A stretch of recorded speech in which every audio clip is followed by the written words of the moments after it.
and may include animal kills and carcasses. Viewer discretion is advised.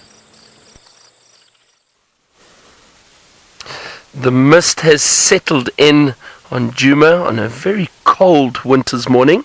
And good morning, my name is Byron and this is Safari Live. Ready.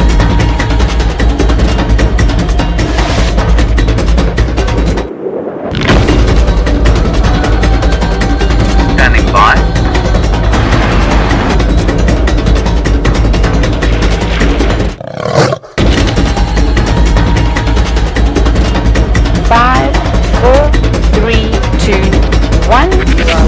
You are live.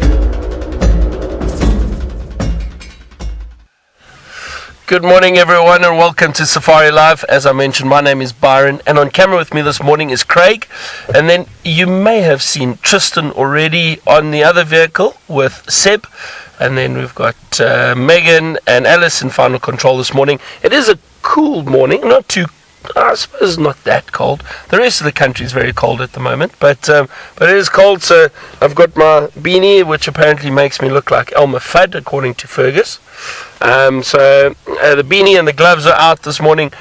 I'm going to see if we can find some leopards. Now, Ali had a lot of fun yesterday and a lot of excitement and a lot of luck with her leopards. She found 2 leopards with a hyena on a kill, feeding and having a tug of war with the carcass, which is amazing. So we're going to see if we can maybe head down into that area and have a look around. Perhaps there's still a leopard or 2 in that area. So that's my plan for the morning. Apparently there was a hyena on the dam cam, so I'm just going to head down and have a look and see if we can't find that hyena first thing. I hope you have all had a great day or a good start to the day wherever you are around the world. And I know Tristan said he's going to go and have a look for, or try and work out where those lion tracks are that he's had, that he found. We did hear lions early this morning, with some lions calling, and it sounded quite far away. So we'll see, and hopefully it looks as if the vehicle seems to be working, holding thumbs. Don't want to jinx anything. And it's great to be back on Safari Live. For those of you who missed yesterday's Sunset Safari, I got back yesterday, so it's lovely to be back and driving around on Djuma looking for animals with all of you. Oh, it is chilly down here. As you move down closer to the drainage line, the temperature definitely drops quite a bit. All the cold air sinks down, so it's much colder down here than it would be up on the clearings. Let's just have a look and see if we can't see where this hyena is. Possibly moved off already.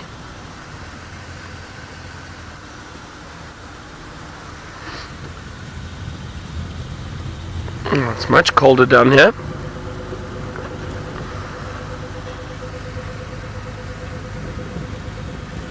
And don't forget everyone, we are completely live, so send us your questions. Hashtag Safari Live is how you do it. Just questions or comments. We love hearing from all our viewers. And we've got, it's an all boys drive this morning, bar the lovely ladies in the final control. It's of course Tristan and myself out, and Craig or Batman and Seb, the French connection, Sebastian. I wonder if that'll stick.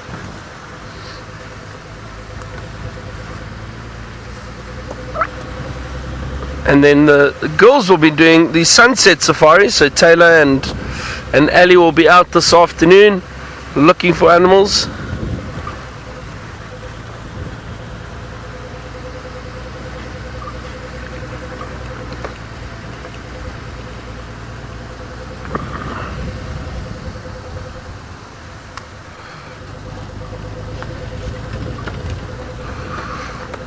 Craig, what would you like to see today? Anything. So Craig wants to see anything. So speaking of anything, let's head over to Tristan. I will find anything Dix.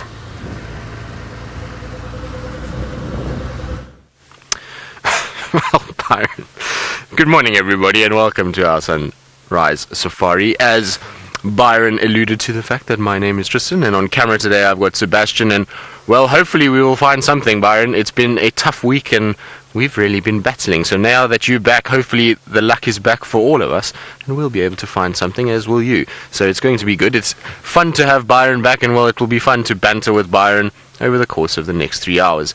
Now remember, you can join in with the banter and hashtag Safari Live on Twitter should you want to, or if you want to ask any questions, you're welcome to do that too. And once again, thank you to all of those that sent through information about the lions on Arathusa Dam Cam coming towards Vuyatela, as well as the hyena whooping down at the dam cam. It's always very much appreciated when we get info from you guys before the drive even starts. Right, well, I've come up to the northern boundary. No sign of this lioness track crossing north, the one that I found on Sandy Patch. There's only the tracks from yesterday where the Nkuhumas went up into Manyeleti all over Triple M. So I'm just going a little bit further south. I want to check around the Transformer and Impala Plains area, because those tracks were going up and down, and if there's nothing down there crossing over, maybe that animal is still somewhere close to where I found those tracks just now. It does happen sometimes. You're so busy looking at tracks that you drive past that individual and you have a situation where the lion is lying right there. It happened to me the other day with a leopard track. I was so busy watching the tracks that I forgot completely about looking for the actual cat itself. James, you say happy Feline Friday, and indeed, happy Feline Friday. Let's hope it is a feline-filled, fun day. There we go, there's all the F's that I can get out for now, and, well, we won't drop any other F's because we've done enough of that in the last few weeks, so we'll keep that to ourselves. And it seems as though, hopefully, that we're going to have a bit of luck with Ali finding those leopards in the south. I'm pretty sure they might come up, and hopefully Byron will get lucky and find one of them. I'm sure they're going to try and look for some water, so hopefully Tandi or Basana or Tumba is around there. Now I'm just going to say good morning to Steph from Chitwa. Hello Steph, how are you doing? Good bud, all good. I'll talk to you now. So we're going to just quickly have a chat to Steph, and while we do that, let's go across to Byron, who's I think got some common antelope. Good on you, bud. Well, I have Tristan. I had them. They've moved off slightly. We've got some Impala. There they go. Hold on a second. Let me move forward. It's always nice to see the Impala early in the morning. Let's just see where they've gone. There they are.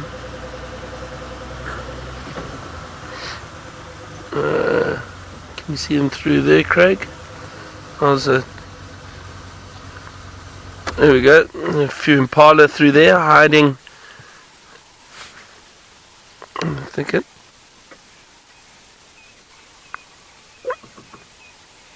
Now you can actually see, I was talking about the cold temperatures at the morning, this morning, and have a look at those Impala.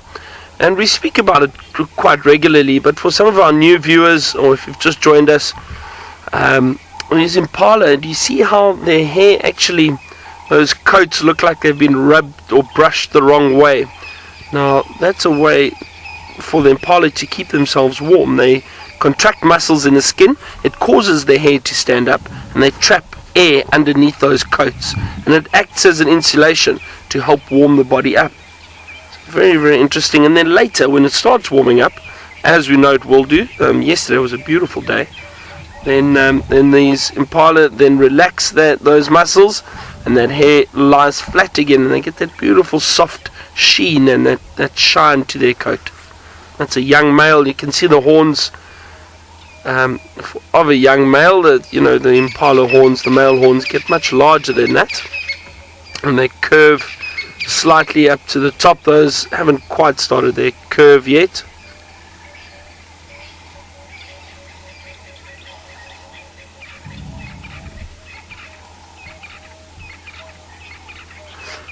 I just love waking up.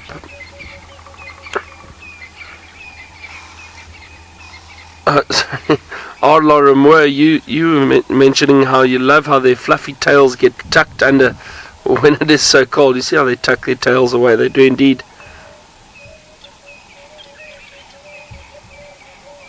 I was about to say, I just love being back out here and listening to the bush on these winter mornings, it's really just fantastic, because at the moment, so there's a lot of doves calling around us.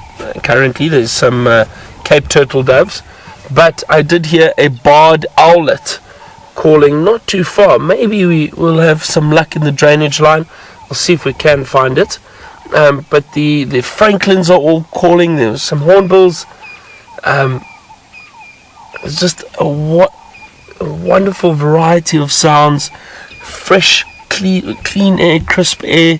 I love these winter mornings. They are probably one of my favorites.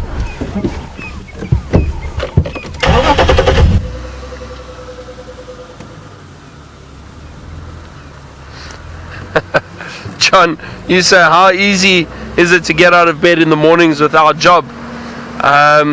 Yes, John, it's definitely a lot easier, I would say, than somebody having to work in a city and sit in traffic on their way to the office. This is probably the best office in the world.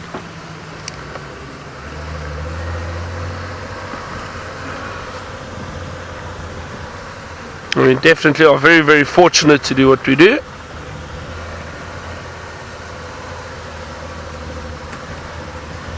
Paula, you asked what my perfect drive would consist of. That's a tough one, Paula. I don't know. It's I would have to say perfect drive would probably consist of spending some time with the elephant. But I think the perfect drive would be waking up early, driving around, bumping into a honey badger that's still moving around in the early morning, then finding a leopard, a big male leopard, who stalks and hunts an impala, feeds on it for a while, hoists it into a kill, and then to end off with a herd of elephant. That would be my perfect drive, I think. I think that would be wonderful. Don't you all agree?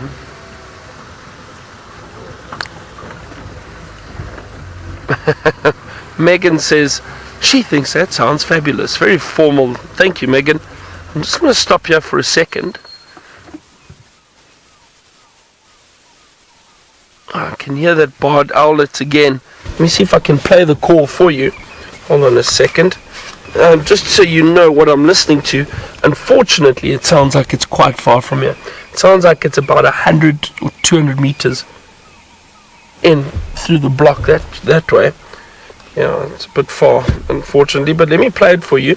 I'll show you image of the barred owl or barred owlet. Yeah.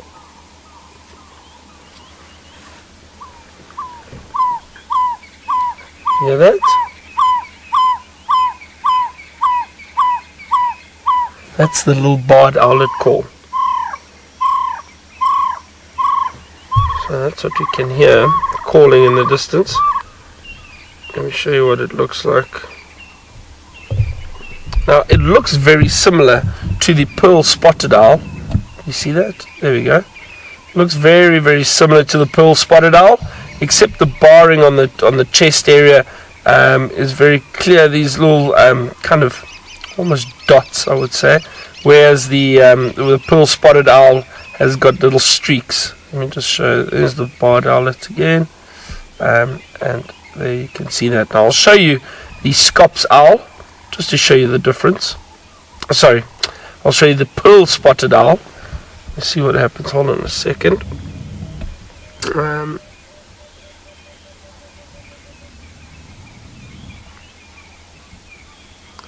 There we go. Now it does look quite similar. Have a look at that. There's the pearl spotted owl. But you see it's got streaking down the front, not necessarily those dots, those clear dots of the barred owlet. There you can see it clearly. Look how different the front of that owl is compared to the barred owlet. And then also the pearl spotted owl has got these very prominent markings on the back of the head, which the barred owlet doesn't have. Daniel, you say the owls are so pretty. They are indeed. Beautiful, beautiful birds. I love seeing the owls. I really do enjoy finding them. It's not always easy, especially those little ones. You hear them a lot though. Last night I heard a pearl-spotted owl. I heard a scops owl, the other little owl. All of them about the size of my hand. Very, very small. But there's a lot of owls around here, which is great. We just need to look very carefully to find them. Let's head back to Tristan and find out how his lion search is going for his Feline Friday. Well, Byron, my lion search so far has hit an abrupt halt because I can't find any further tracks. So I'm heading back to where I last had tracks to try and see if I can't work out where this lion has gone. It's gone up and down and moved all over the place here, so it's gonna hopefully be lying down somewhere. Wouldn't it be nice if we found it just sleeping next to the side of the road up ahead here, because I haven't checked this section yet, but I lost the tracks just in front, and so hopefully there'll be some sort of sign. Now this area that we're on, this particular road, was graded yesterday. So for those of you wondering what graded means, it means that a vehicle, or a tractor actually, with Rexon driving it, with a whole bunch of tires on the back that are wired and attached to the tractor, then get dragged along the road, and that basically flattens the road out. You can see it gets a nice smoothness to it, and it kind of fills in all the little ditches with sand and takes all the thick sand off the top of the road, and so it makes it a lot more comfortable to drive on. But the best part about it is that it helps with seeing tracks, because it kind of resets the whole road.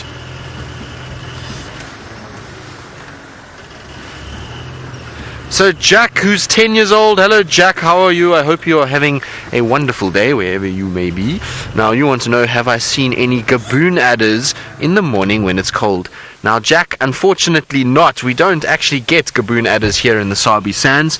They don't seem to occur here, so we don't see them at all, unfortunately. What we do see is a puff adder, and a puff adder is a little bit closely related to the gaboon adder, and we do see the puff adders, but not so much when it's cold like this. We don't have roads that are made of asphalt. Our roads are dirt roads, so they don't retain the heat nearly as much as what an asphalt road would do, and that's why you often find snakes on a tarred or asphalt road, is because the sun heats that and it retains the heat through the night, and it's a good place for the snakes to go and sit to retain their body warmth at night and in the early hours of the morning. These roads actually get quite cold, and it's quite funny. If you come and touch this road in the morning, it feels cold to the touch. It's almost like the sand has been put in the fridge, and that's how it kind of feels. Now I do see a track for a lion here, so I'll try and show you quickly where it is. But these tracks, this track that we're seeing here is not actually very fresh. This is a track, I think, from yesterday, because I can see where they've graded. There is no actual sign of this lion there. Now I need to unplug myself because, well, I don't want to rip any of the cables. But if we have a look here, we will see there is our track for our lion. So this is actually from a male lion. We can see just from the size of it, it is quite large. So toes 1, 2, 3 and 4, and then the back pad coming here with 3 lobes. There's also no presence of claws that you would see with hyenas, but if you had a hyena this size, we would all be in a lot of trouble, because that would probably be the biggest marauding hyena out here and would cause a lot of trouble. So I just thought maybe, just maybe, it might have been from today, but it's not, because of the drag mark from the tires is over the top of the rest of the tracks. That track comes down like this, and there's no further sign here. Now it seems as though the Franklins have just gotten a fright, so we'll go and have a little look as to what that is. Maybe they saw me and they got a bit nervous. I hope not, but they're all alarm calling just here next to me, and that's kind of where those tracks for that lioness were. So I want to quickly just go and investigate there and see if maybe, just maybe, there isn't a sign of some sort of predator, because there's definitely very upset Franklin, that's for sure. Now let's just check here.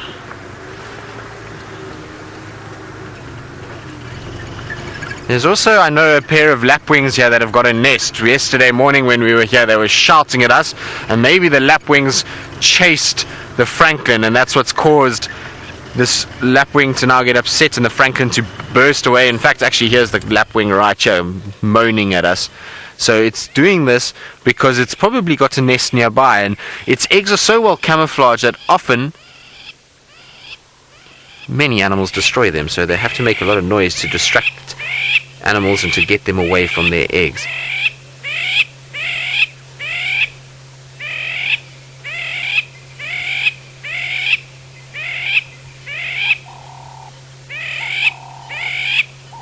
Right, well, we're not going to stay here because I don't want to stress this bird out. If its eggs are here, I also don't know where exactly the eggs are, so I don't really want to cause a situation that I'd stress a bird and it gets a little upset about what's going on. So I'm going to try and just move off slightly, and I'm going to just check once again where these tracks go. And while I do that, I believe Byron, Sorrel, the gun show, is back and searching for his spotted cats.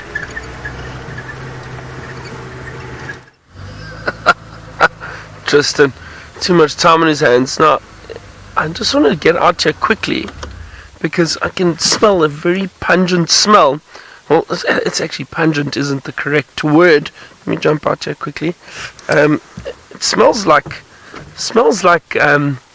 that popcorn smell we often speak about. The leopards' scent that they leave is often, or smells a bit like buttered popcorn.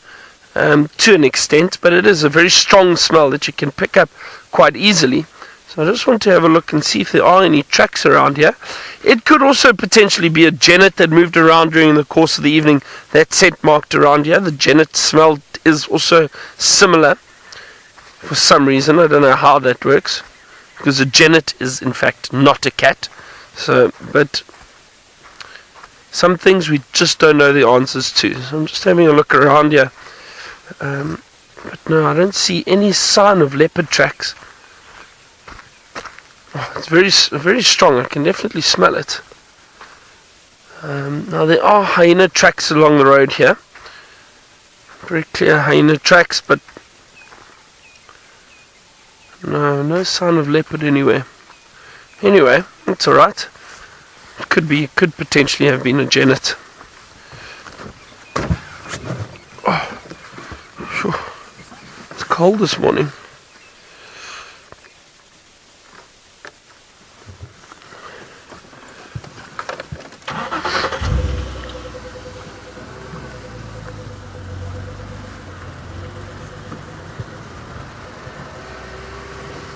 What have we got in the road? A beautiful crested barbet. There we go. Just jumping around on the road, looking for some morning food. They are beautiful birds, the crested barbet.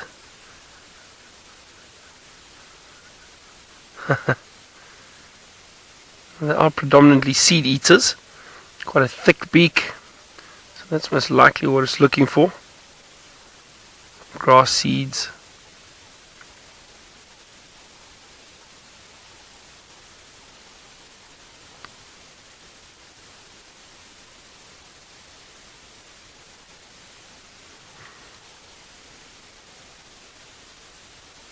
Really nice and peaceful. Even though there are a lot of bird calls going on around us, it's still, as I said, just peaceful. It's lovely.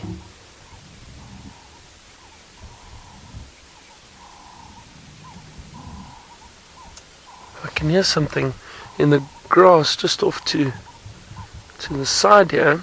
Just want to see what it is.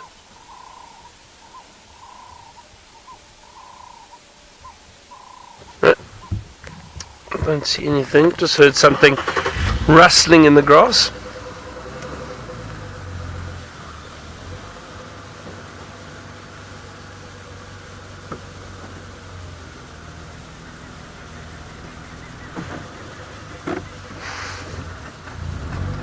And there goes our crested barbet. Great.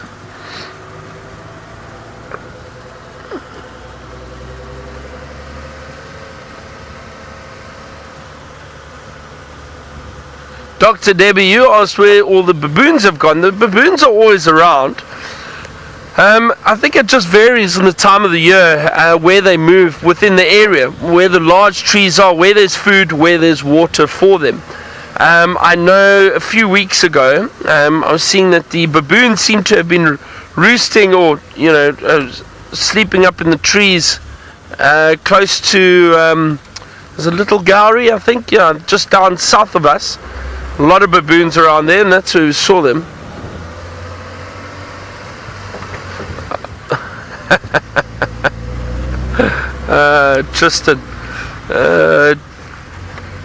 Tristan said there's a baboon speaking right now.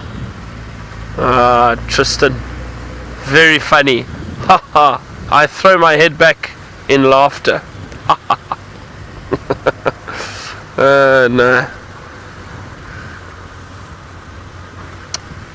Alright, now we just saw that crested barbet. Oh, Tristan had a bird, but apparently it flew away very quickly. Perhaps he chased it off. Now there are a lot of tracks around here. I'm just having a look. It's all hyena tracks for the moment. And we'll just make extra sure they are all hyena tracks.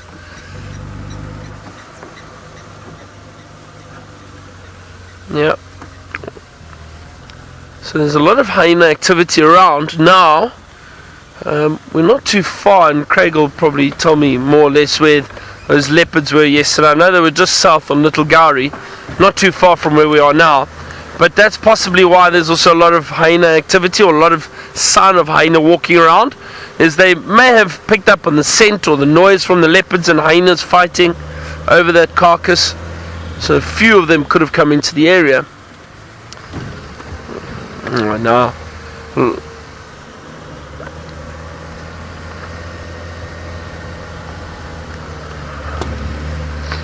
Sky, that's a good question. You asked if we ever track using intuition and not necessarily just the signs of the animals. Definitely. I do believe in that. And the tracker I used to work with, a guy named Judas. Judas would often just say, I've got a feeling we need to go and check in this area, and a lot of the times he'd be right, and we'd find something interesting just by him having a feeling that we need to check a certain area. I'll never forget, he would often meet me, and we'd meet each other at the vehicle in the morning while we were waiting for guests, and he would say to me, I dreamt there was a leopard east or west of the camp, whatever it was. And the amount of times that he was right, it was amazing. It really was amazing. Oh, here we go. There we go. Leopard, everyone.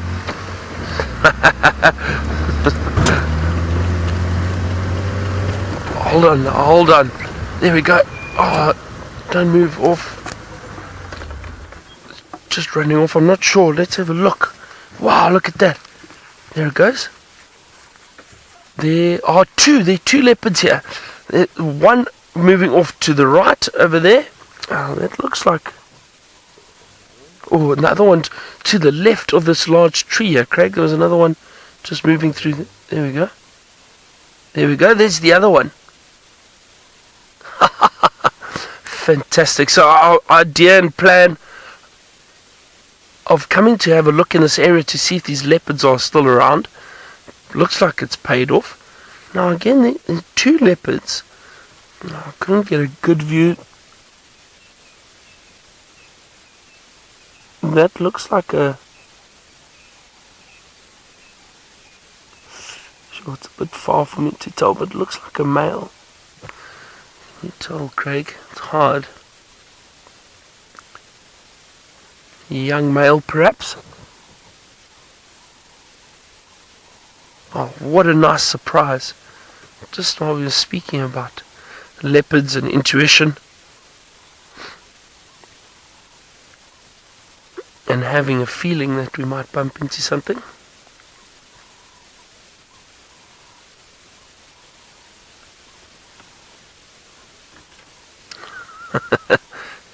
Exquisite bliss, you say. There is our popcorn smell. Yeah, looks like it. Oh, this is wonderful.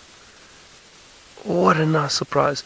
Now the other one disappeared just over that little mound. Now, you know what? I think these leopards may possibly have come to drink in this area, and then they just crossed back over. Now this is our southern boundary. This leads into Little Gowrie. And I think that's exactly what they've done. I think they've come to potentially have a drink at one of the water holes, which is just on our side, and they've moved back down across there.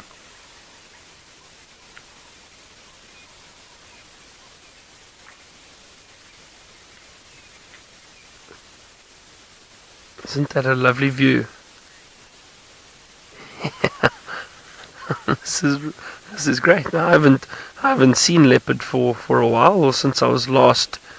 Actually, the last time I saw the leopard, I was more or less in the same area. Oh, there we go. Look at that. Please stay out there for us.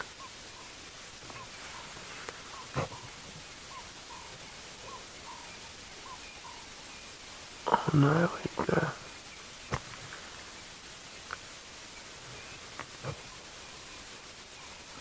Just trying to see if I can spot the other leopard. Maybe it might head back this way. That would be wonderful.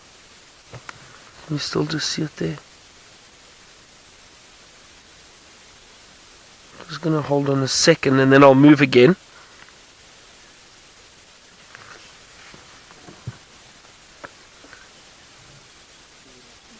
Yes, Dina, this is pretty much the exact area that we had the leopard and hyena last night. As I said, there's a good chance that they might still be in this area. Let's just have a look from here, maybe, Craig, I don't know.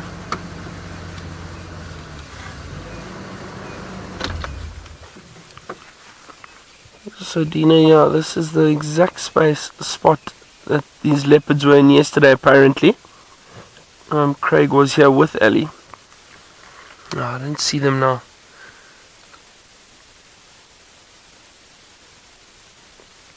It looks like they've disappeared just over that little mound at the back. Unfortunately, I'm going to keep an eye out, just to see if they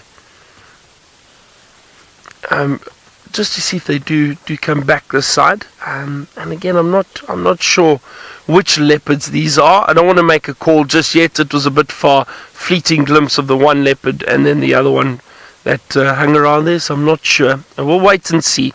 Maybe they come out again and we can be sure and have a proper look before we speculate as to who it is. As I was saying, the last time I was in this area, or last time I saw a leopard, was not far from here, and that's when I bent the steering rod of the vehicle. And we couldn't follow them. Tristan ended up seeing it was Tandy and her male cub. And Tandy and Tamba, I believe it was, yeah. Anyway, speaking of Tristan, let's head back to him, find out how his lion tracking's going. I'm going to wait and see if these leopards come out.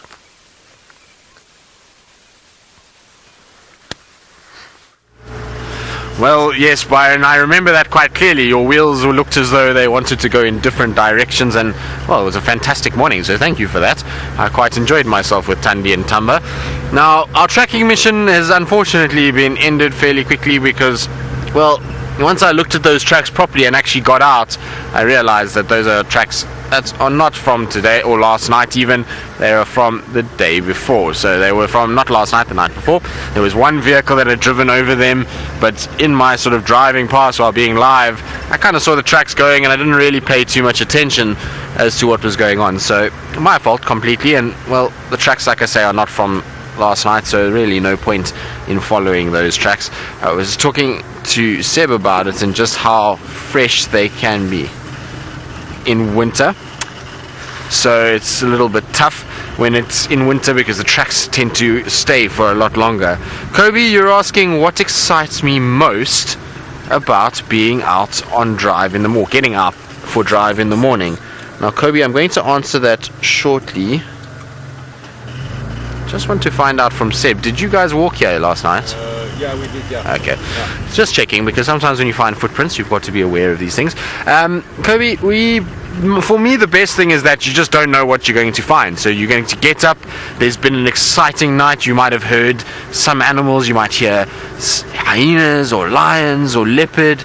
And you get up and you don't really know where anything is. You might know where things were the day before, and you can hypothesize that they might be there and they might be available to be found, but you don't know for sure. So it takes this time to come and to check what's going on and to follow up on all these fresh tracks that have been left. And if you're like myself and Byron, who like to do a bit of tracking, the mornings are the best time to be tracking because the tracks that have been made during the night are still nice and clean and they haven't really been messed around too much. Nobody's driven over them, so it makes it a lot easier in the tracking experience. Also, when the light is at an angle like it is now, you get a nice contrast on the tracks and it makes it much easier. So for me, getting up in the morning is often a exciting time just to do some tracking. And also to find animals and see lots of things and watch the sun come up. Those are all good reasons to get out of bed. You, Seb, what's same thing or not really? Oh yeah. Same thing. Okay. But we also have those mornings when the light is really bad. So Seb is complaining because we also have mornings sometimes when the light is very bad, and then if you're a cameraman, well, that's not so pleasant. For me as a guide, not as bad. I don't mind if the light's not too bad because, well, as long as we're seeing animals, I'm okay. But for the cameramen, they like it when we get this beautiful golden light, much like what we've got now. So it would be nice to find an animal for Seb to be able to film in this light.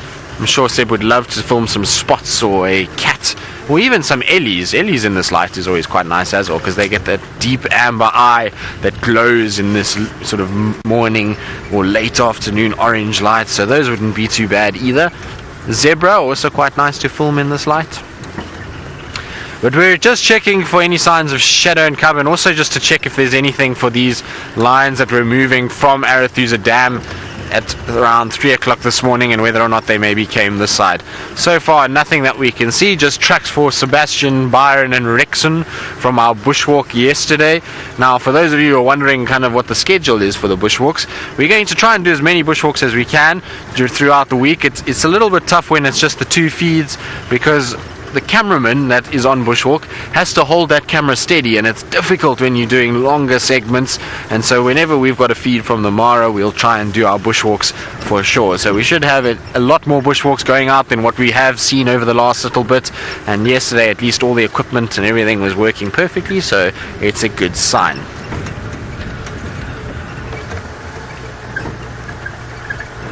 Ooh, Roshni, this is I'm not sure actually. So you're asking whether or not I prefer being on a vehicle or bushwalk. It depends, Roshni. It depends on what's kind of happening and how I'm feeling on the day. Some days I love being on walk and really do enjoy the sort of ability to be one with nature when walking and not having to sort of be restricted to a road and not have to worry about looking for animals all the time. There's so many other things to look for when you're on a walk, so you can look for, you know, birds, plants, tracks, all those kind of things. So I like that side of it, and the insects and everything that come with it.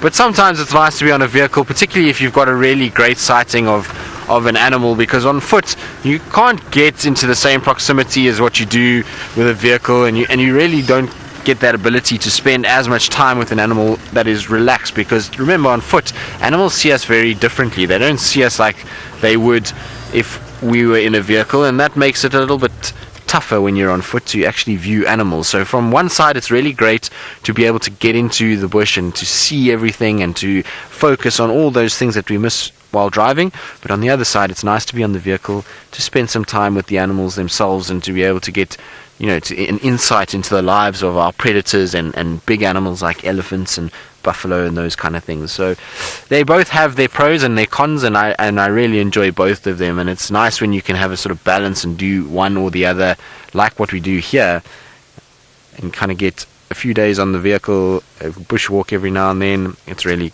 the best way to do it. I don't know if I would be wanting to do both all the time.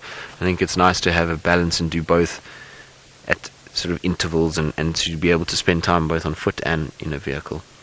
Now you can see just a beautiful grouping of impalas, and we were talking about things that are beautiful in the morning light. Well, impalas are too. I know they're common and we see them so much, and I know Byron's already spoken about them this morning, but they are such an integral part of our ecosystem, and they really are some of the most beautiful animals that we have here, and particularly when you've got orange light on them, it almost makes their colors pop a little bit more, and you get this sort of bright orangey color on the top, and then you get a more sort of tan color in the middle, and then that white tummy, and they always look so elegant and beautiful when you have good light on them. The thing about the mornings is that their coats are generally not as shiny and sleek as what you'll see in the afternoons, and that's because it's cold, so they erect that fur and try and trap air against the body and have a little jersey, and so they're not quite as sleek and shiny and model and ramp ready as they would be in the afternoons when it's a little bit warmer.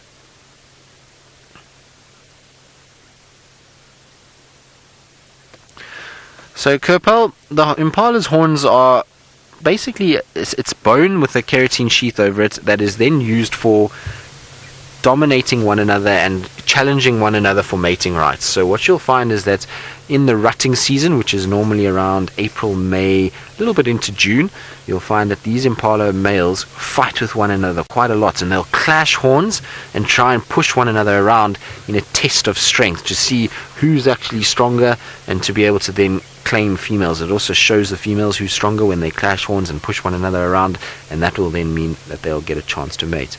In terms of defense, they can use it if they're really desperate, but generally you'll find, because an impala is quite a small animal in comparison to a lot of our predators out here, rather than turning and fighting with its horns, it's much more likely to run and use its agility to try and get away from said predator. So you'll find that they'll try and kind of use that speed that they've got and the ability to turn on a dime to be able to try and outrun a predator rather than stand and fight, because theoretically they actually don't have the strength to be able to take on something like a leopard or a lion or even a cheetah for that regard. So the horns are more just for establishing territorial males, or dominant males should we say, because impalas are not territorial.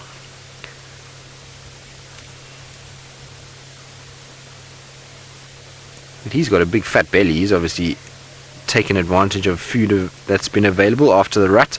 Also, it's a younger male, so in all likelihood probably didn't actually participate in the rut too much. I think next year that animal will definitely be participating a lot more. You probably find it would have tried its luck, but you can see its horns are not very big. There would have been bigger males out there that definitely would have mated before them.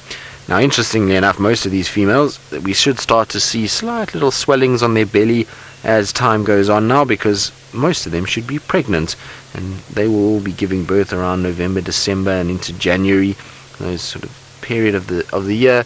And so we'll start to slowly but surely see those tummies expanding slightly, and by the time we reach November, then they look as though they've got these big balls kind of hanging off between their legs, and it's always quite fun to watch the impalas when they are pregnant. They seem to waddle more than they do walk, and I always feel sorry for them because they become such a target for the predators when they're pregnant. They're so much slower than what they are now, and it becomes a little bit difficult for them. But it's nice to see them when there's all these tummies that are full, and you know that there's about to be this massive boom in the population, and all these little babies are about to be born. And then when the babies are born, it's just this joyful mass of little ones that bound around and jump around and go crazy. It really is quite cool to watch. I always enjoy impala lambing season. Right, well, our impalas are slowly drifting into the thicket, so we're going to carry on and see what we can't find on Mendoza Road. So for those of you who don't know where Mendoza Road is, it's the new road, and Mendoza was the wife of Philemon. I was talking about it yesterday, that's who it was, but I just couldn't remember the name. So it's Mendoza Road, and it is a beautiful road. It's both Taylor, myself, Ali, we've all been commenting on how we like to drive in this area. It's good for birds, it seems to be good for animals as well. We've all had some decent sightings this side. I know Shadow and Cub spend a lot of time here. We've had the Nkuhumas coming down already, so it is a road hopefully that will produce lots of excellent sightings as we go. It's certainly going to be an interesting one in summer, because it's a pretty area in summer, and we've got a lot of grass here that might end up being good for grazing, so we should get a lot of ellies. There's lots of elephant damage already that we can see, so it should be a good place for elephants. And well, Shadow is always in this kind of section. Now I believe Byron, who is the example of patience and understanding, is still sitting on Gowrie Main and waiting patiently for his leopards to come back. Tristan, I've been called many things, but that's not one of them, I don't think, not in the past. Now, I just saw another vehicle come into this area, and I told them where to go and have a look. On the other side, just south of our boundary, they can go down into that area. We haven't seen those leopards again, but I just want to see if they don't get a glimpse of them, and maybe they decide to come back out into the open. And give it just another minute or so.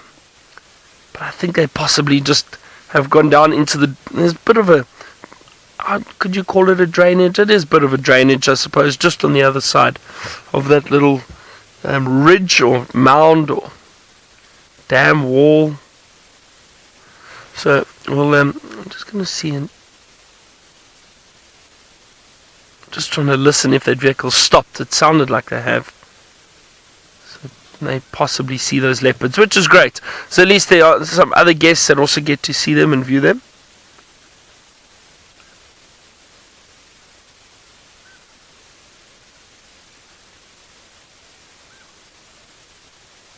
Yeah, I'm just trying to listen now. So I saw their tracks, these leopard tracks. They definitely came across the road. They went and had a drink, and then they headed back south. So I wonder if they don't still perhaps have a section of that kill, or little portion of the kill that they had yesterday. Maybe they've still got it stashed away somewhere, and they're still feeding on it. I'm not sure. Anyway, let us continue. We'll see what else we can find. We can always come back past this area a little bit later.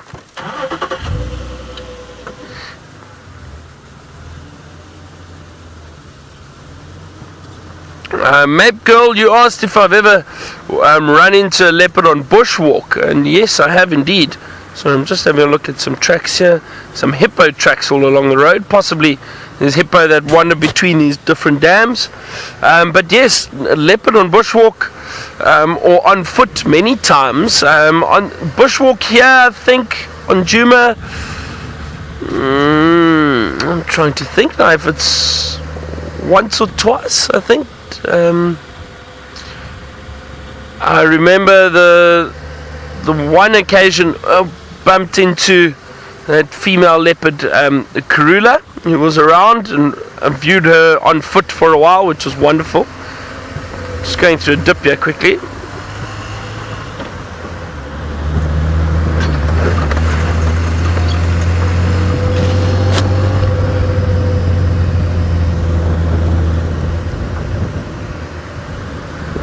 So, as I was saying, yes, Kruger, I managed to bump into her on bushwalk once, which was wonderful. It's amazing to view a leopard on foot.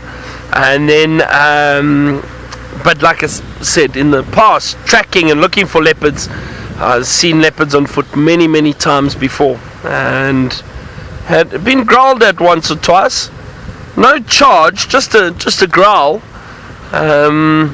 Which is enough to kind of get you out of the area.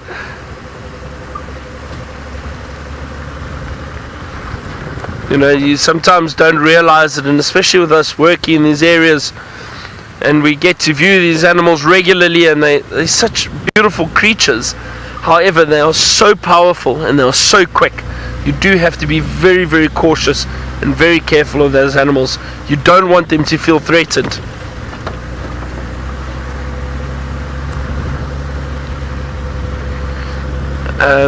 Because a leopard, I mean, you hear all these horrific stories of people being attacked by leopards, and that's usually if a leopard feels threatened, or perhaps if it's old. Sorry, I just want to have a look. These are all hyena tracks, it looks like. Yep.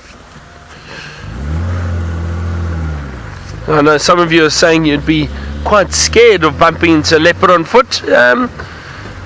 Yes and no. I think again it's that having respect, and if you do bump into a leopard, usually they'll warn you, so they would growl or make a noise or possibly choose to move off before anything. But if you do get a warning, the best thing is to stand your ground for a moment or two, just see that where the leopard is, and then slowly just back off out of the area. That's the best way. Even with lions, if you do bump into them, just back off slowly, and often the animals will go down and rest again, or settle down at least. But I would not recommend doing it if you're not a professional, because sometimes you might get or read the animals incorrectly. So only do a bush walk with a trained, well-qualified guide. Otherwise you are looking for trouble, I think.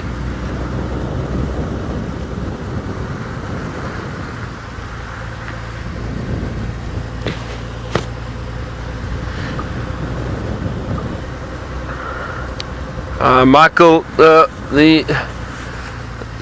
you asked the longest time that it has taken me to track a leopard. Now I'm trying to think, Michael. I mean, I've tracked leopards before with my friend Judas. Him and I think we've spent 2 hours, 2.5 hours trying to track a leopard.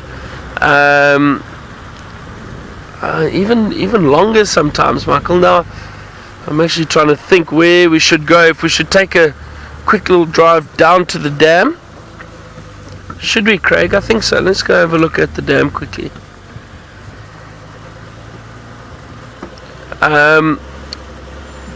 Sometimes we've trekked for 2-3 hours and not found the leopards at all.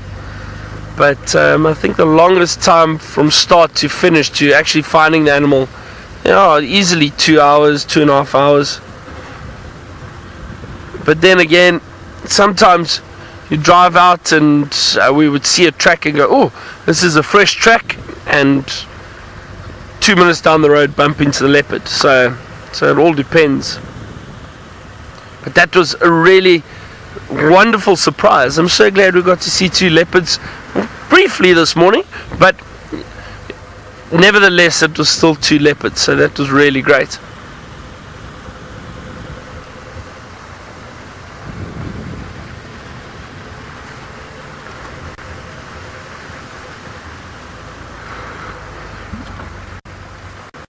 Alright, now I'm almost down at Chitwa Dam. We'll look around here and see if there's anything drinking or close to the water. Tristan is also going to check a dam. I think he's going to check. I am going to go to Treehouse, Byron. I'm going to go and try and see if maybe Hosana or Shongile is around there, but I'm just waiting for a diker to go bounding across the road as they do. So I was hoping that it was going to be relaxed enough just to kind of trundle across the road, but it was most definitely not. It ran with some gusto and speed and crossed in front of us as they do. I've checked though now towards Triple M, no sign of those lions crossing our way, unfortunately. So the ones that were on the Arethusa Dam cam must still be on Arethusa, or they've gone into Hoffman's side. So unfortunately we're not going to be able to find them, I don't think. I've checked down into that corner and around, and so it seems as though they might have gone there. I have a sneaky suspicion it might have been the Styx Pride, and in that case I wouldn't be surprised if they've gone into Hoffman's, because they do spend a lot of time down in Hoffman's, and so they go from Arethusa across the airstrip and then into Hoffman's that way. So I would imagine that's where they might have gone. Hopefully they'll come back though. It was so nice to see the Styx the other day. It's been such a long time since we've seen them, and to have them around and to see them kind of moving around this area was very cool, and hopefully it'll be a sign of things to come, that they'll spend a bit of time in the south. It would be nice if obviously the Nkuhumas came back, but it seems as though they're on a whole different mission at the moment. They're all over the place and up and down, and I don't know if they're really that settled at this stage. I'm just checking to see what's going on, but it seems as though hyena tracks again. I thought maybe I spotted tracks for a leopard, but it's not. They're hyena tracks from yesterday. It's actually interesting. It was amazing that a week ago we had leopard tracks literally on every single road. The more we kind of drove, the more tracks we would discover, and now we seem to be having very few. I haven't seen a leopard track, I don't think, in about 4 drives, which is a bit depressing, because as we all know, I like to track leopards and like to follow leopard tracks and find leopards, so it would be nice to have, although there's a pungent smell of popcorn. Yeah. Let's see, Seb, maybe there's some tracks here. I don't see anything though. Now, the problem with this pungent smell of popcorn and the kind of using it to find leopard is that genets have a very similar smell when they urinate. In fact, it's about the same, and so you can often kind of smell it and you think, oh, leopard, but it's actually a genet that's run across, and so you have to be a bit careful. And that's why Byron earlier would have gotten out of his car and checked for any signs of the footprints of a leopard to see if maybe they were there, because a leopard will leave very definite footprints, whereas a genet might have urinated next to the road but scuttled through the grass and not actually come onto the road itself. Leopards very seldom, if there's a road nearby, will walk through the bush without actually coming onto the road itself. They like to use the roads because it's a lot more open. It's an easier pathway to walk than to walk sort of in the thickets where there's going to be ticks and parasites and grass seeds that are hitting you in the face. It's a far less pleasant place to go.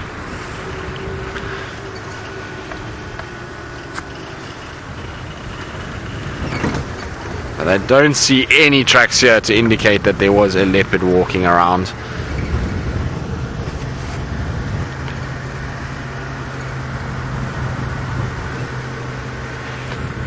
Safari Wildman, we most definitely do share information about the animals and where they are and what's going on with the guys around us.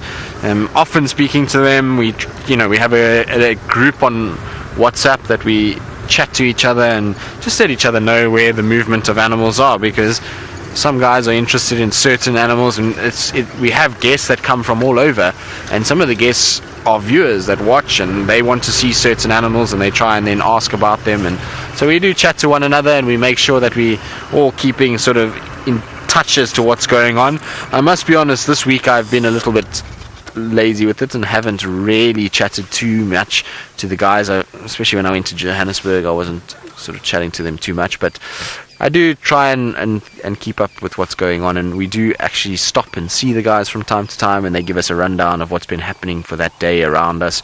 So it is most definitely the way we do things. You can see some beautiful reflections at Treehouse Dam this morning. Unfortunately, it doesn't look like any sign of a leopard being here, but it is still morning, and the reflections are wonderful. They're very pretty, and you can see there's a couple of francolins having a little drink this morning, so some crested francolins on the right hand side that are having a little morning chit chat around the waterhole.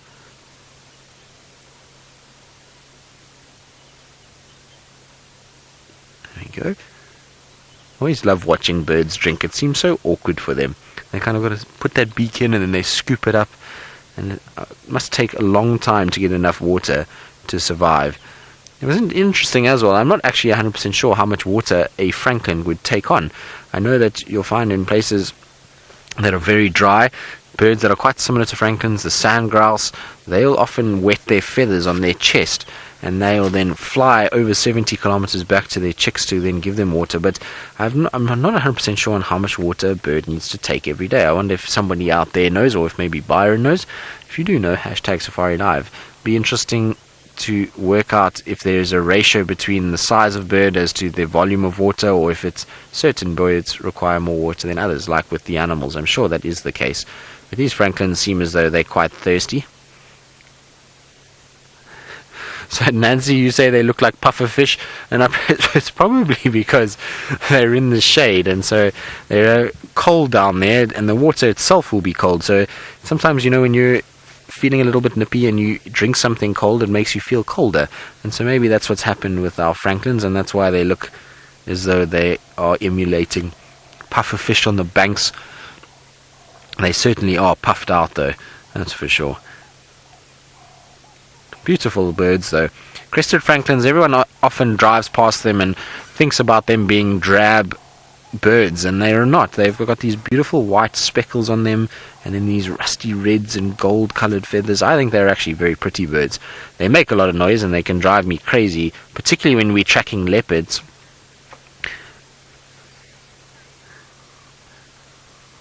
So punk rock and music, you say francolins are cute, but they are so loud. And that's exactly what I was saying, and we were talking about tracking leopards, and Byron was saying how it works, and these guys are probably the single worst part about tracking leopard, and you might wonder why, and the reason why is because you'll be tracking and you'll have these fresh tracks and you'll be in a thick area, and you know that there could be a cat in front of you at any time, and all of a sudden out of the bush will come this francolin, and it will be squawking and flapping of wings, and it just about gives you a heart attack. So that's why they're a bit of a pain when it comes to tracking, particularly the cats. And it's always funny how you can see even the most seasoned trackers sometimes even get a fright from these guys. It is entertaining. But there we go, off we go. I think satisfied our thirst.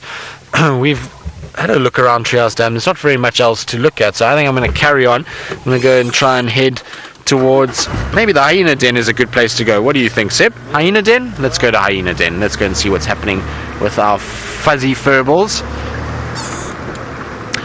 Now, I believe that I have cloned myself and I have transported myself all the way across to Chitwa Dam, according to Megan. So let's go across to Tristan Squared at Chitwa Dam and see what he's up to.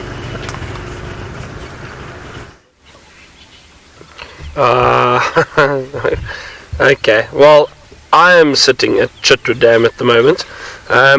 Now, there's the Actually, I can't believe, I can definitely see a change in the water level. Water levels dropped from the last time I was here, but our hippo are still around, fortunately. Always wonderful to see the hippo. The bird life is fantastic as always a lot of birds around. And speaking of birds, there's a beautiful bird sunning itself in the large tree just to the right. One of my favorite birds. There we go, the fish eagle. There it is, enjoying the sun.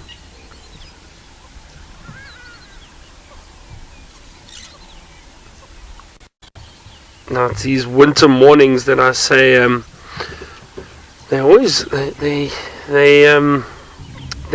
sneaky. Is that the best way I can describe it? It's sneaky winter morning because it's cold and it's chilly and you're driving around, and then all of a sudden, around about now, you stop at a dam, for example, and you start looking around. The sun is up and it starts warming you up, and it kind of lulls you into this very relaxed state, and you find yourself almost nodding off or dozing off a little bit. I've had guests once or twice close their eyes and just enjoy the quiet and the warmth.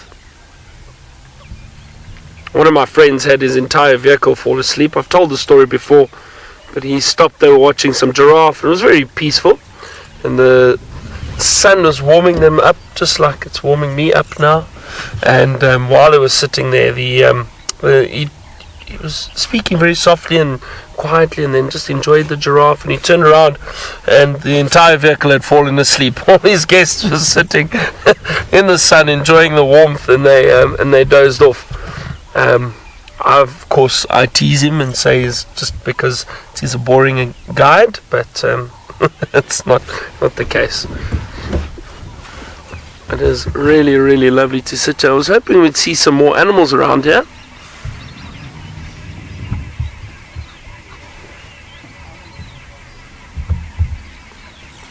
Now, Nils, new viewer. Hold on, what have we got there? Well spotted. Craig, a green-backed heron. That's exactly what it is. All spotted. A lovely view of the green-backed heron. Beautiful reflection in the water too. Now, Nils, you asked, is there always water available for the animals? Well, this dam, from what we've seen, it does keep water throughout the year. And Nils, what happens? Some of the little water holes or mud wallows and that, they do dry up in the winter, and some water holes get completely dry. However, there will be some of the prominent dams, the big larger dams, they'll keep water for the entire year. And some of the rivers that are in the area south of us, in fact, is the Sand River, and that does generally keep water in throughout the year. But in the winter months, the drier months, there are a lot of dams and water holes that do dry up, but there is still always water available for the animals. Such a nice view of that.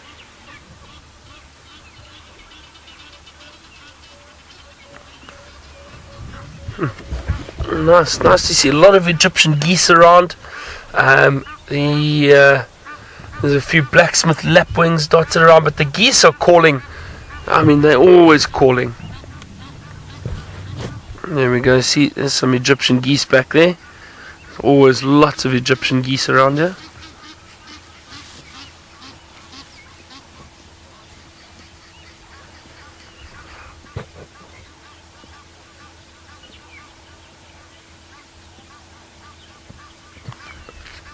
And there's a beautiful bird, Craig, just on the edge of the bank over here, that black bird. Do you see it there? Just on the left-hand side. Sorry, just on the left-hand side over there. There it goes. That's a black crake.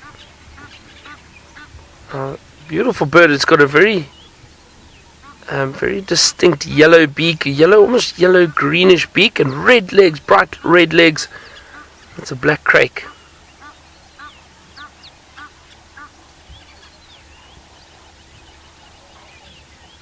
Now, some of you might be wondering why the crocodile isn't out sunning itself yet. I think it's still a bit too early for that crocodile to be out. Maybe the crocodile will come out a bit later when it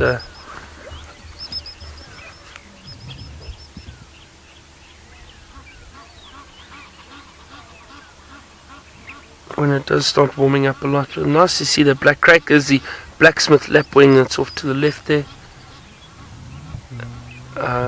It's just also the same place there is. And there's another bird behind it. It looks like it. Where is that crate? Up there, yeah, well spotted. Is just to the right there. There's a giant kingfisher. Wow, so you see, so the birds, there are plenty of interesting birds around here. Beautiful giant kingfisher, the black crake, the blacksmith lapwing. There was green-backed heron that was down there. It's always nice to see the heron, but that's lovely to see the giant kingfisher. Wow, there it goes. Let's see. Flying very low. Oh, there, it's just gone and sat up in the dead tree above the hippo. The giant kingfisher. I don't think I've seen a giant kingfisher here before.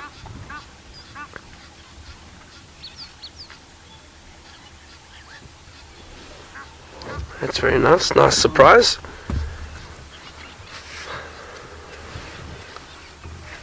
Not sure how many of you have seen the giant kingfisher before. They do get them in this area quite regularly. But they do prefer larger bodies of water.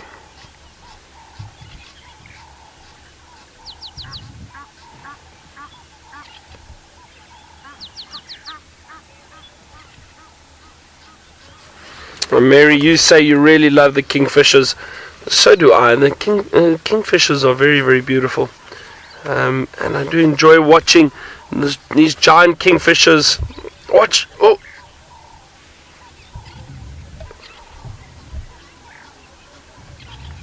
And Nikki, I was about to touch on that question that you just asked now about if this kingfisher is actually a fish eater, and it is. The giant kingfisher is. It is a fish eater, so that is why it is generally around the water holes a lot, and does try to hunt some of the fish. I was about to say how I enjoy seeing the giant kingfisher and the pied kingfisher hunting for food. Those two species that we get around here, we see them regularly trying to catch fish. Not like the woodland kingfisher or the brown-hooded kingfisher. They generally feed on insects, so it depends on which kingfisher it is. Some of them feed on insects and others do feed on fish. Nice to see it there.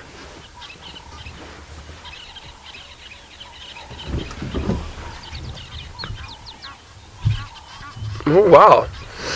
Mita's 8 years old, and it sounds like you really enjoy the birding, and you say that giant kingfish was number 87 on your list. Wow, that's a lovely list for Safari Live. I'm glad, Mita, that's good. Keep ticking and keep having a look out for these wonderful birds that we see. Hopefully get you up to about 100. That would be nice. But difficult in winter, not as many birds around, but you never know.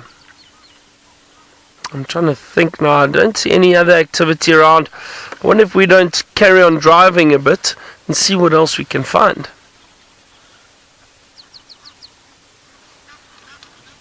Hopefully some elephant. Who knows? That would be wonderful.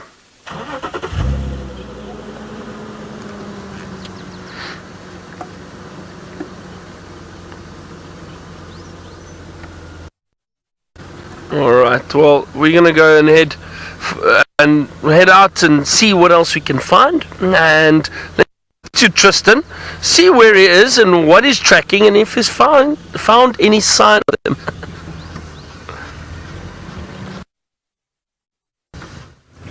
Well, Byron, we are tracking one of our favorite animals, and, well, one that I think everyone will be excited to see because they're about to appear behind me. So I need to turn around and show you all, but I'm not going to ruin the surprise just yet. They're slowly coming from the southern side of the road, and they're coming north towards Gari Main, and hopefully we will be able to see them shortly. They are moving quite quickly as they do, so it should be quite a nice surprise. Now I'm just trying to see if I can't see any sign of them, but I do need to turn around because I think they're trotting on the road itself. So I want to just park on the road on Weaver's Nest, and there is a few other vehicles that have joined us in this area to try and wait for them to come, but they should be coming straight through fairly shortly. Let's see if we can see them. I'm just trying to check. Seb, can you see anything? Not yet, eh? Not yet. Let's go back a little bit. So there are a few cars here, and Seb's obviously got to be a little bit careful that we don't put them on camera. And so we're just trying to have a little look around and just see where things are. Now, they were coming, I saw them just now from far away coming this direction, so hopefully they will arrive back here. And all of you are very clever because you've all guessed exactly what we are waiting for, and that is the wild dogs. So they are coming, puppies are coming northwards, which is very exciting. I'm sure Brent Leo Smith will be very excited in Kenya if he could get some puppies coming this way. They're just slowly trotting this way. They're on a very slow mission. They're not moving too fast at this stage, but they are coming slowly but surely towards where we are. Now there's a big game path that comes straight across, and it just goes across the road a little bit in front of me, and that's where I'm hoping they're going to cross over. And if they do come north, well, we should have them all to ourselves because there's not very many other people around at this stage. I think they're actually using the road. See, the guys in front of us are just moving forward. They've got comms much better than I do with the guys on the southern side of the road, and apparently that's what's happening, is that they're slowly coming northwards. Seb, I'm going to put you in the gap here so that you can then have some freedom of movement. So we're just going to park right here. Now, I'm just being called on the radio because the guys want to know what's happening. Yours, go ahead.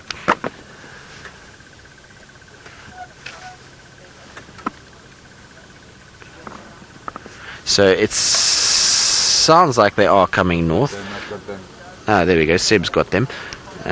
They're just crossing now. You also just, if you come on the fire break from Twin Dams towards Weaver's Nest. There we go.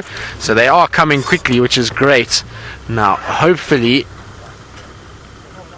they're going to come onto our side and on to Vuyatela, because if they do, it's going to be fantastic for us. But isn't this cool? Look at that. I love watching wild dogs, and I think it's this breakaway pack from the lower Sabi pack. It seems like it's just the three of them. There's one that's about to cross the road now, so hopefully we'll get a situation where they will cross over and get onto our side. But you can see they are quite lean, which means they haven't hunted yet this morning or caught anything yet, and so hopefully they will be catching something with us. And here it goes, and you can see how fast they move. Now unfortunately it's going to try and cross through, and there's just a number of different vehicles that are on this road, and I think the dog's a little bit. So Paula, you're asking, aren't wild dog sightings pretty rare? Well, yes, Paula, they can be a little bit rare. The thing about the dogs is that there's not too many of them left. There's only about 220 wild dogs left in the Kruger National Park system, and so that means that it is a very, very special thing to see them. Now, also at this time of the year, we have a situation where the dogs are all denning, and so the dens are in places where we sometimes can't go, and they'll be very localized to a certain area. And so what will happen is that the dogs will spend time in that area where they're denning, and we then don't see them as much as we do in the summer months, because in the summer months they move around quite a bit. Now I can only see the two at this stage. There seems to be the third one hasn't come through just yet, and they're still just trotting around on the road itself. Come on, guys. Time to come north.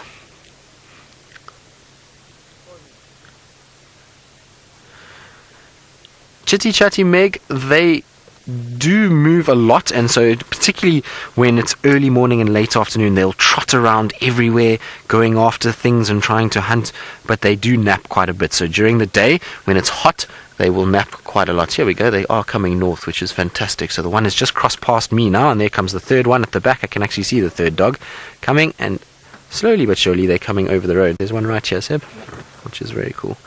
So you can see he's just now going up towards Wiyatela, which is fantastic news. So we're going to have the wild dogs hopefully for most of the morning. This pack is notoriously difficult to follow because there's just the three of them.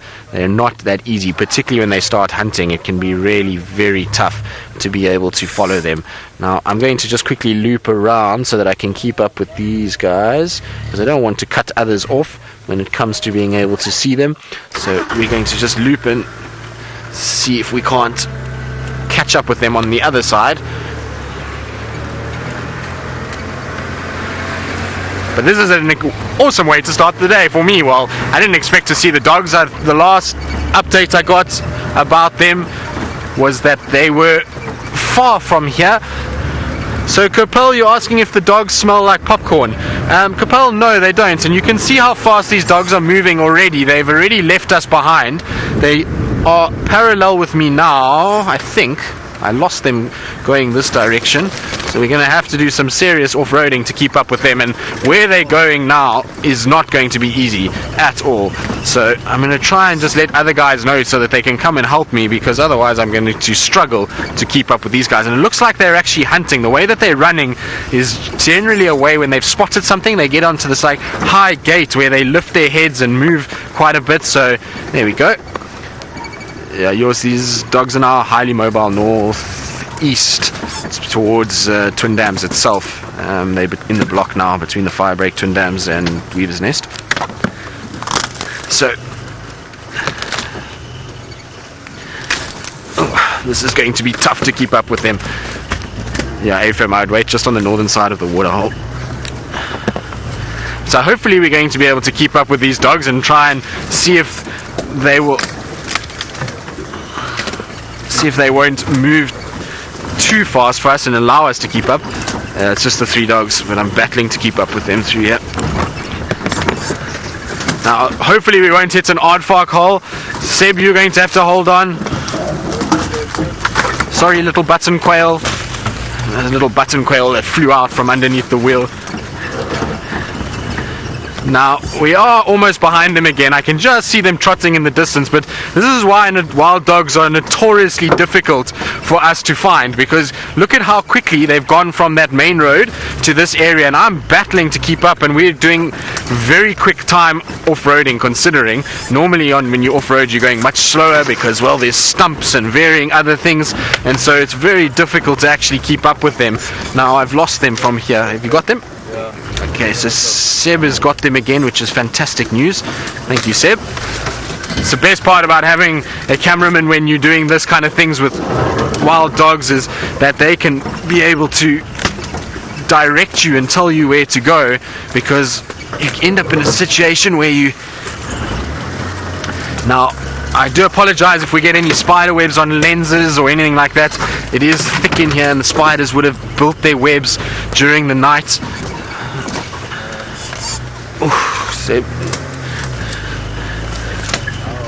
I've also lost them. I think they've crossed over this drainage system.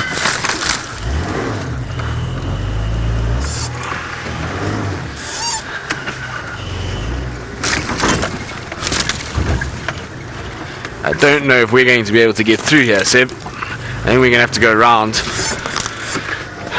Now this is the problem with the dogs. When they decide to go, there, I can hear the Franklins in front of me, so hopefully that's where they are. I'm going to try and quickly get around that side, see if I can't find these dogs again, and while we do that, let's go across to Byron and get a little bit more of a calmer voice. Oh, that's exciting though, Tristan. That's amazing. And you got to find the wild dogs. I'm so happy.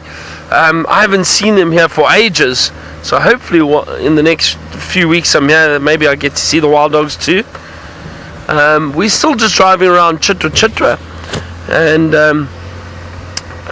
haven't had too much luck just yet. With some leopard tracks crossing the airstrip, but they don't look particularly fresh. Maybe from last night sometime. And I know exactly what Tristan is going through. To try and keep up with wild dogs is not easy, especially when they cross through drainage lines and you've got to drive around and then try to find them again. It's definitely not easy.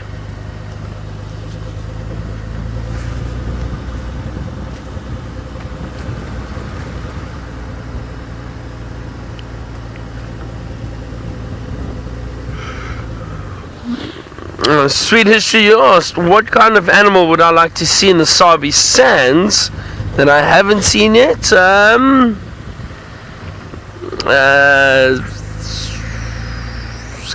Caracal. Definitely the caracal. I've never seen a caracal in the wild. And I know they do occur here and some people have seen them. I've never seen one, so I'd love to see a caracal. I think that's on my list.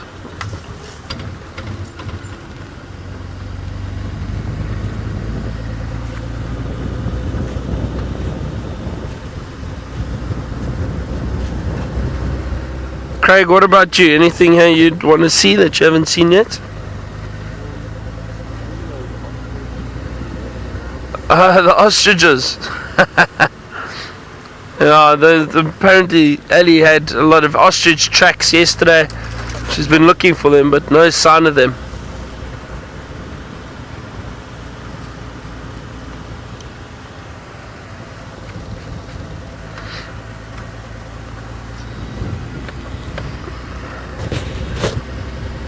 See, the beanie has come off because temperature is much warmer now. Lovely temperature. It's amazing. As soon as the sun comes up, this area, this part of South Africa is just so lovely. Best place to be in the winter, I think, is out here.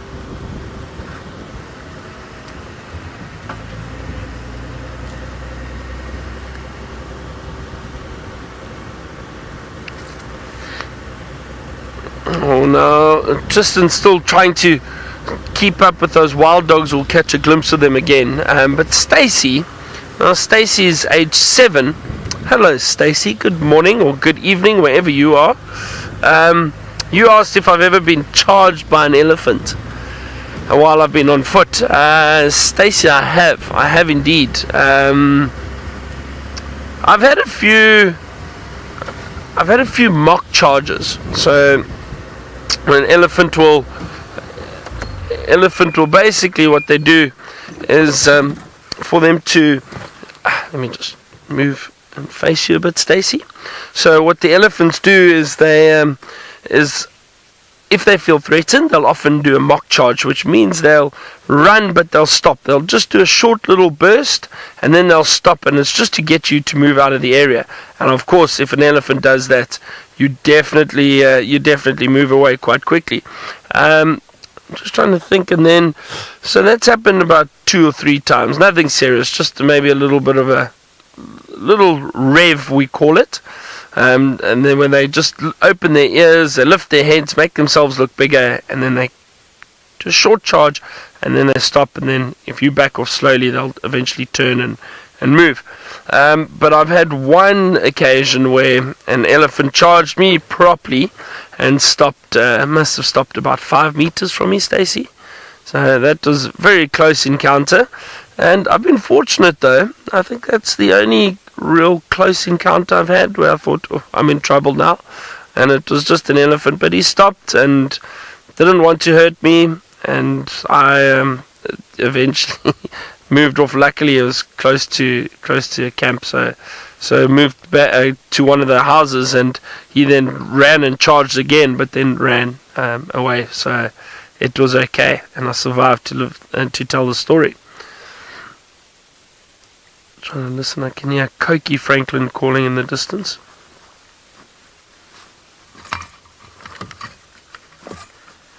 Oh, Josh, good question. You asked, would I be more worried to see a buffalo or a lion on foot on a bushwalk? I think I can comfortably say I would be more worried about a buffalo. Completely. More concerned about a buffalo because they're quite unpredictable. and buffalo are fast, powerful animals. Lions, yeah, you've got to be careful of lions. Look, make no mistake, you've got to be careful. But I think lions generally, they choose to avoid you, and but buffaloes, they strange animals, very unpredictable. So I'd try and avoid a buffalo. I'd walk towards a pride of lions much rather than walking towards a buffalo. Alright, now we're going to carry on. Let's go back to Tristan, find out how those wild dogs are treating him. Has he found them again?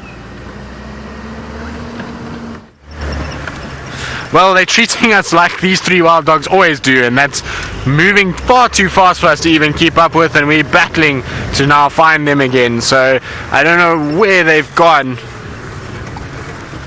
They seem to have run. There's no tracks coming out on Weaver's Nest. I wonder if they haven't gone through the block straight into towards Pangolin Track. So I'm going to head up that way quickly. I'm just trying to see if I can't find them.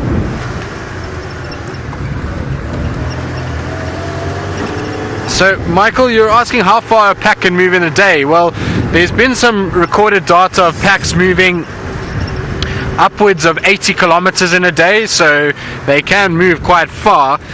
Generally, though, you'll find the packs here in the Sabi Sands, and particularly this time of the year, most of them will only move about 5-6 kilometers because they are denning, and so they don't go too far from the den. This particular pack, you'll find, probably does about that, maybe a little bit more, closer to 10 kilometers in a day. They always seem to be moving. Seb and I were just talking about how we've followed these dogs so many times and never do they sit still. These particular 3 are the toughest to keep up with. They really are. And the other problem with them is because it's only 3, you easily miss them. You know, when you've got packs of 20, it's easy to find 20 dogs. You've also got 20 tracks. Well, in fact, you've got more. You've got close to 80 tracks when you've got 20 dogs, and that makes it a much easier way of finding them. But it's just these 3, it's so tough, because once they're over the road, and as we saw, once they decide to run, it becomes almost impossible to keep up with them. And at least when you've got 20 dogs, the pace seems to be a lot slower for some reason. It's almost like, what was that in front there? I think I saw them. Something ran in front of us. Just look to the left here, Seb. I don't know if they were maybe here. I saw something running to the left, but I didn't get them. I don't know if maybe it was a dog or if it wasn't. I'm just going to check up a little bit further and see. Now, for those of you that are on dam cam, maybe just keep an eye out on the dam cam. They might end up popping out somewhere in that area. I thought I saw one quickly bolting across. Maybe I was wrong. Maybe it was just a reflection from the car or something like that I saw, because there's another car that's helping us now to try and see if we can't find them. No, nothing there. The problem with them as well is the longer that you lose them, the more likelihood they could be going in any direction. If you can at least kind of keep up with the direction that they're heading, then you often can find them again. But when you have a situation like this where you lose them and you don't know which way they've gone, it becomes a lot harder to find them again. I don't know, Seb, if we're going to find these guys. We can try, but we will. Ultimately, it's going to be tough. Now, I don't know where Byron is, but might as well just check Cheetah Cut Line, Buffelshoek Dam, because the way these guys are going, they'll be there in about 2 minutes. Nothing that I see here.